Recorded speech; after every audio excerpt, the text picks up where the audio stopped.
आज हमारी वीडियो का टॉपिक आपके लिए शॉकिंग हो सकता है। जी हाँ, हमारी वीडियो का टॉपिक है कि चैट जीपीटी हमारे मुल्क का अगला वज़ीर आज़म होना चाहिए। यकीनन ये एक नहायत ही अहम सवाल है कि ऐसा क्यों कर होना चाहिए और ये कैसे मुमकिन हो सकता है। इन सारे सवालात के जवाब हम इस आने वाली वीडियो में चंद लम्हात में हम इसका सारे सवालात के जवाबात देंगे। आप वीडियो को आखिर तक लाजमी देखिएगा ताकि आपकी तसल्ली हो सके। जी हाँ, चैट जीपीटी कैसे हमारे मुल्क का वज़ीर आज़म बन सकता है। नंबर 1,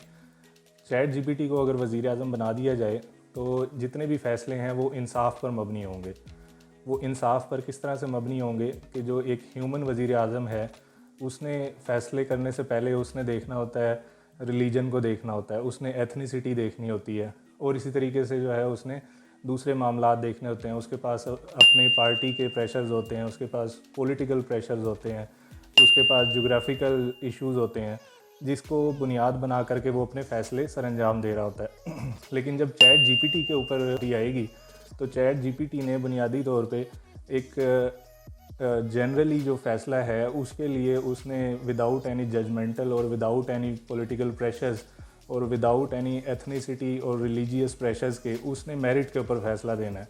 आप उसको कोई भी जो इम्पोर्टेंट इशू है उसके हवाले से आप उसको डाटा प्रोवाइड कर दें कि हमें इस चीज़ के ऊपर रहनुमाई चाहिए, तो वो आपको ऑन द मेरिट वो आपको वो बता सकता है कि आप इस काम को इस तरीके से सरअंजाम दें तो इसके अच्छे नताइज बरामद हो सकते हैं।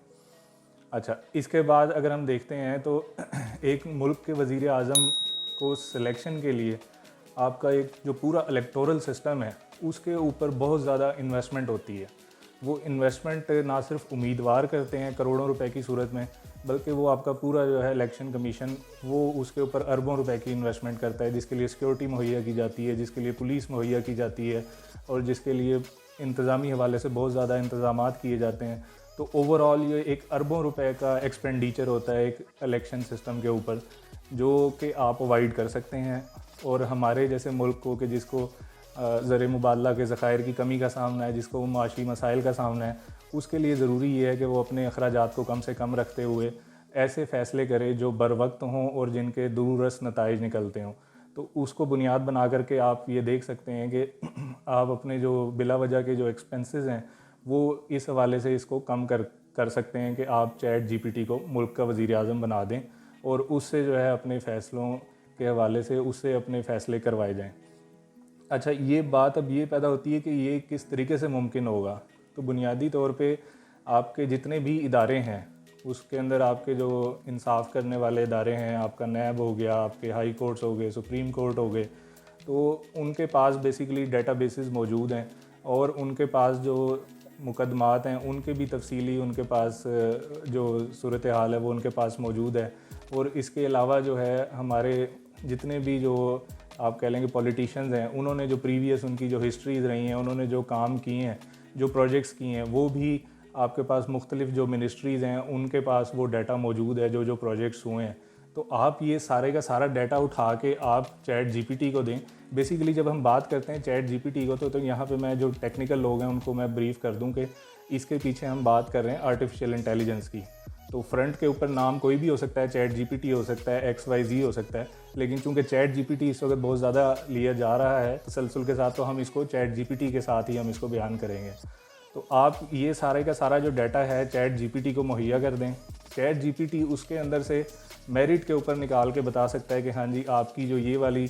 मिनिस्ट्री है या आपका ये वाला जो शोबा है उसके लिए ये जो आपका उम्मीदवार है ये सबसे ज़्यादा अहल है, इसने ये प्रोजेक्ट्स किए हैं, इसने ये मेरिट के ऊपर काम किए हैं, उसके ये अच्छे नताइज निकले हैं। तो ये सारी चीज़ें चैट जीपीटी आपको विदाउट एनी ह्यूमन एरर के और विदाउट एनी बायसनेस के और विदाउट एनी पॉलिटिकल प्रेशर के और आपके एथनिसिटी के वो आपको निकाल के दे सकता है। आप उसमें ये कर सकते हैं कि चैट जीपीटी को आप जब अपने मुल्क का वज़ीर आज़म मुंतखब करते हैं तो आप उसके ज़िम्मे टास्क असाइन कर सकते हैं कि जी ये आप अपनी एक कैबिनेट बनाएं, आप अपनी 20 से 22 लोगों की कैबिनेट खुद तश्कील दें। आपको ज़रूरत ही नहीं है कि आप इलेक्शन सिस्टम के ऊपर जो है ना 350 लोगों को खामखा आप उनको इलेक्शन के अंदर लेके आएँ, अरबों रुपए वो अपना लगाएं, अरबों रुपए इलेक्शन कमीशन लगाए और उसके बाद वो क्या नतीजा निकलेगा कि वो अपने आने वाले दिनों में मज़ीद अपने अखराजात पैदा करेंगे, वो मज़ीद VIP प्रोटोकॉल्स मांगेंगे, वो मज़ीद सिक्योरिटीज़ मांगेंगे, वो स्ट्राइक्स करेंगे, वो उसमें जो है ना वो खामखा की सियासतबाजी करेंगे, जिससे मुल्क की फ़ायदा तो होने से रहा और अवाम उसके चक्की में पिसना शुरू हो जाएंगे। तो उससे बेहतर एक तरीक़ाकार ये हो सकता है कि आप चैट जीपीटी को मुल्क का वज़ीर आज़म बनाएं और उसको कहें कि जी अपनी आप कैबिनेट आप ख़ुद सिलेक्ट करें। और वो कैबिनेट किस तरीके से सिलेक्ट करेगा कि उसको ये जो आपके जितने भी डिपार्टमेंट्स हैं इनकी जो है उसको डेटाबेस की और इनके जो इनके पास जो चीज़ें हैं उनकी इनको एक्सेस मिल जाए। जितनी भी आपकी मिनिस्ट्रीज़ हैं वो उन्होंने पिछले 50 सालों में जो जो काम किए हैं उन सब का डेटाबेस एक्सेस इसके पास हो। और जितनी भी आपके जो है ना जुडिशल सिस्टम है उसके पास क्या क्या मुकदमात रहे हैं उन सब का डेटाबेस इसके पास हो। इसके अलावा जो आवाम के अंदर जो मकबूलियत है, ठीक है, वो ये सोशल मीडिया के ज़रिए से ये वो भी हासिल कर सकता है। इसके अलावा जो प्रोजेक्ट्स जो हुए हैं मुख्तलिफ़ इलाकों में, मुख्तलिफ़ जो पॉलिटिकल पर्सनैलिटीज़ हैं उन्होंने अच्छे काम किए हैं, उसकी भी टोटल जो है वो एक्सेस इसके पास हो। ये उन सारी चीज़ों को रखेगा और उन सारी चीज़ों के दरमियान में से ये एक बेहतर फ़ैसला, एक क्विक डिसीजन कर सकता है कि हाँ जी ये बंदा अहल है, इसने वाकई इस तरह के काम किए हैं कि जो कि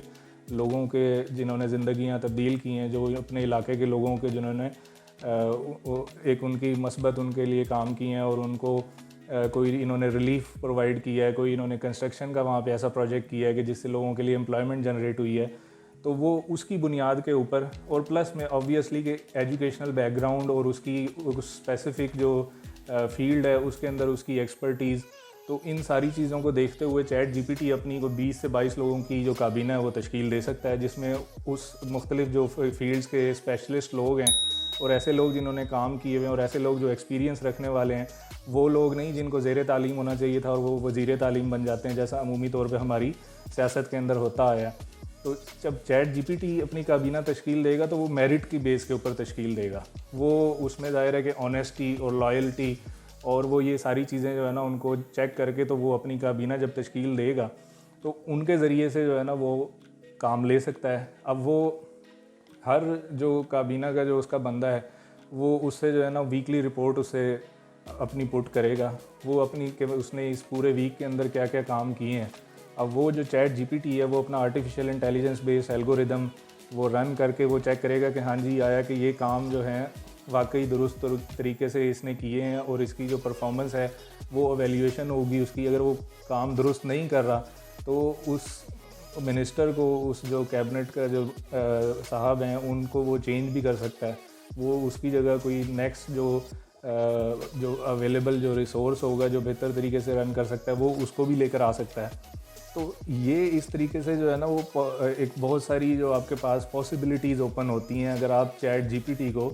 आर्टिफिशियल इंटेलिजेंस को आप बुनियाद बनाकर अपने मुल्क की मसाइल हल करने की तरफ जाते हैं। अच्छा, फिर उसके अंदर एक जो तीसरा अहम पहलू है कि ये जो वज़ीर आज़म है आपका ये 24/7 अवेलेबल है। इस वज़ीर आज़म ने ना तो सोना है, ना इसने खाना पीना है, ना इसने गैर मुल्की दौरे करने हैं, ना इसने बीमार होना है। तो ये आम आवाम के लिए भी अवेलेबल है। आम आवाम भी इससे कोई सवाल कर सकते हैं, कुछ पूछ सकते हैं, ये उनको जवाब दे सकता है। और इसी तरीके से हम देखते हैं कि जो फ़ैसले होंगे, जो इसके डिसीजंस होंगे वो एक्यूरेट होंगे और वो क्विक होंगे। उसमें ये नहीं है कि अब ये फ़ैसला जो है ना इस करने में ही कि जी आईएमएफ से लोन लेना चाहिए या नहीं लेना चाहिए, उसको करने में ही महीने गुजर जाते हैं। वो पता चलता है कि उतने अरसे में मईशत का भट्टा बैठ जाता है। तो इसी तरीके से जो इसको चैट जीपीटी को वज़ीर आज़म बनाने से एक नेशनल यूनिटी कायम हो सकती है। क्योंकि अभी क्या होता है, अभी होता है जी एक फ़लानी पार्टी है वो सिंध के अंदर रूल कर रही है, एक फ़लानी पार्टी है वो केपी में पिछले अरसे से रूल कर रही है, काफ़ी अरसे से पंजाब में फ़लानी पार्टी रूल कर रही है। तो अब जब आप जो है ना एक ऐसी चीज़ को वज़ीर आज़म बनाते हैं यूनानिमसली, तो जिसकी अपनी कोई एथनिसिटी नहीं है, कोई उसका जो है ना रिलीजन नहीं है, तो उसकी बुनियाद के ऊपर एक नेशनल स्केल के ऊपर एक यूनिटी पैदा हो सकती है। लोग उसके फ़ैसलों को कबूल करेंगे कि हाँ जी बिल्कुल ठीक है, ये मेरिट के ऊपर फ़ैसले हो रहे हैं। आप इससे क्या कर सकते हैं, आप चैट जीपीटी को वज़ीर आज़म बना के अपने जो पीएम हाउस के जो एक्सपेंसेस हैं बिला वजह के, वो आप कट डाउन कर सकते हैं। आपके जो पीएम के जो दौरे होते हैं जो करोड़ों रुपए का उसके ऊपर ख़र्चा आता है, उसके बाद उसके एक पीएम की जो सिक्योरिटी रिस्क होता है जगह जगह पे, वो सारी चीज़ों को आप कट डाउन कर सकते हैं ऐसे। और ये क्या होगा कि इससे जो है आपकी जो जस्टिस की जो कॉस्ट है वो आपकी वो ख़त्म हो जाती है कि एक जहाँ पे पीएम तक पहुँचने के लिए आपको मुख्तलिफ़ ज़राए से उस तक रसाई की ज़रूरत होती थी, तो वो आपकी डायरेक्ट एक्सेस में आ जाता है। अब दूसरे एंड के ऊपर अगर हम कोई थ्रेट्स देखते हैं कि थ्रेट्स क्या हो सकते हैं कि इस चैट जीपीटी को वज़ीर-ए-आज़म बनाने के, तो वो इसकी डाटा सिक्योरिटी के हो सकते हैं कि जहाँ पे आपको उसको मेंटेन करने की ज़रूरत है। और ये देखना पड़ेगा कि जो ये बेसिकली आर्टिफिशियल इंटेलिजेंस ये ह्यूमन बीइंग्स के लिए किसी सतह के ऊपर मसनूई ज़हानत की उस लेवल पे ना पहुँच जाए कि उसके लिए नुकसानदेह साबित हो सके।